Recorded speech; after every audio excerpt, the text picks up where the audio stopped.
अस्सलामुअलैकुम वरहमतुल्लाह जी। तो बच्चों कैसे हैं आप लोग? ठीक ठाक हैं। उम्मीद है आप लोगों की एग्ज़ाम को लेके तैयारी ठीक चल रही होगी। तो आज हम देखते हैं 9th क्लास की बायोलॉजी का चैप्टर नंबर 5। इसमें most important short and long question कौन कौन से हैं ये मैं आपको बताने लगा हूँ।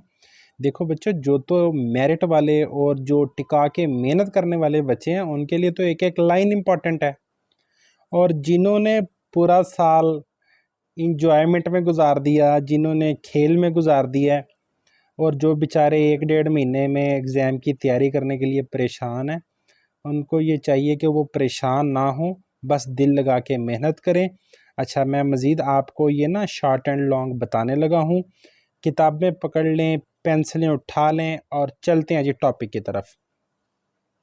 चैप्टर नंबर 5 में बेटा आप लोगों ने सेल साइकिल की ये डिफ़ाइन कर लेनी है। यहाँ से लेके आपने ना ये यहाँ तक अच्छे तरीके से याद कर लेना है। इसमें बच्चों ये स्टार्ट में तो सेल साइकिल की डिफ़ाइन आ जाएगी, और इसके साथ साथ इसमें माइटोटिक फ़ेज़ की डिफ़ाइन और इंटरफ़ेज़ की डिफ़ाइनें भी मौजूद हैं। ये भी इम्पॉर्टेंट हैं बच्चों।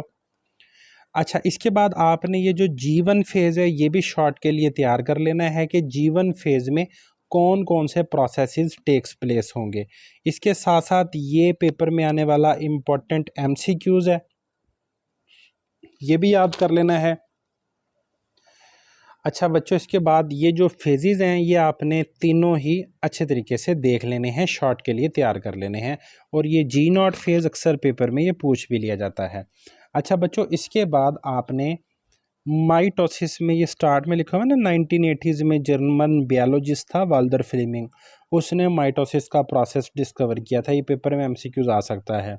माइटोसिस की डिफ़ाइन आपने यहाँ से इतनी कर लेनी है। अच्छा बच्चों, इसके बाद ये अक्सर पेपर में ना शॉर्ट क्वेश्चन आता है, सोमेटिक सेल और जर्म लाइन सेल में डिफरेंस, तो आपने ये अच्छे तरीके से याद कर लेना है।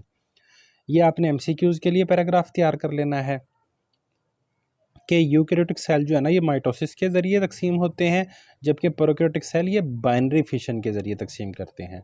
अच्छा, फेजेस ऑफ माइटोसिस में, अच्छा ये जो है ना कैरियोकाइनेसिस और साइटोकाइनेसिस, ये अक्सर पेपर में शॉर्ट क्वेश्चन आ जाते हैं कि differentiate between karyokinesis and cytokinesis, तो आपने बच्चों ये दोनों डिफरेंस याद कर लेने हैं। कैरियोकाइनेसिस क्या होता है? Division of nucleus. साइटोकाइनेसिस क्या होता है? Division of cytoplasm. छोटी सी डेफिनेशन है। अच्छा, इसके बाद आपने ना ये लॉन्ग के लिए तैयार करना है प्रोफेज। ये अक्सर पेपर में लॉन्ग क्वेश्चन पूछ लिया जाता है बेटा। अच्छा बच्चों, ये जो प्रोफेज है इसमें ये एक शॉर्ट क्वेश्चन भी मौजूद है। अगर ये प्रोफेज ना आया तो ये शॉर्ट क्वेश्चन ज़रूर आ जाएगा।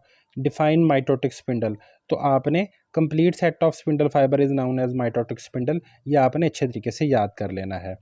अच्छा बच्चों, ये साइड बॉक्स ये आपने ज़रूर कर लेना है अच्छे तरीके से।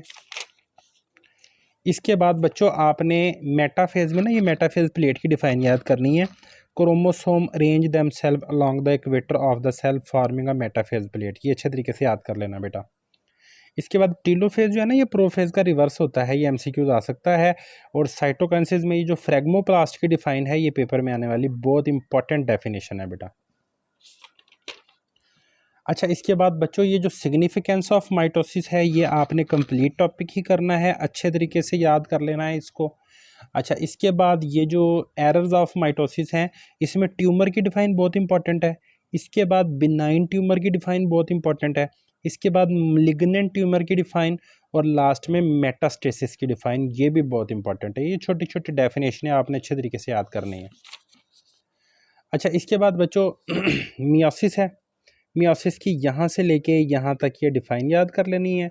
फिर डिप्लॉइड सेल और हैप्लॉइड सेल में डिफरेंस है, ये भी अच्छे तरीके से याद करना है। प्लस ये एमसीक्यूज़ के लिए आपने इसका लिटरल मीनिंग याद कर लेना है कि वर्ड मियोसिस जो है ये ग्रीक लैंग्वेज का वर्ड मियोन से निकला है, जिसका मतलब है टू मेक स्मॉलर। अच्छा बच्चों, इसके बाद ये जो फेजेस ऑफ मियोसिस हैं, अच्छा ये तो मैं आपको बताने ही लगा हूँ। इससे पहले मैं आपको ये भी बता दूं कि मियोसिस का प्रोसेस ऑस्कर हार्टविग ने डिस्कवर किया था। ठीक है बेटा।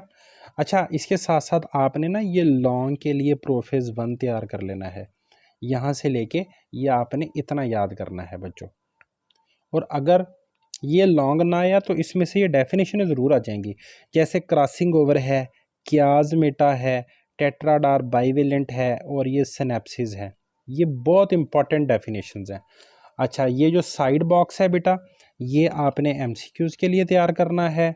इसके बाद ये जो लास्ट में आपको डेफिनेशन नज़र आ रही होगी, इंटरकाइनेजेस आर इंटरफेज टू, बहुत इंपॉर्टेंट डेफिनेशन है, अच्छे तरीके से आपने ये याद करनी है।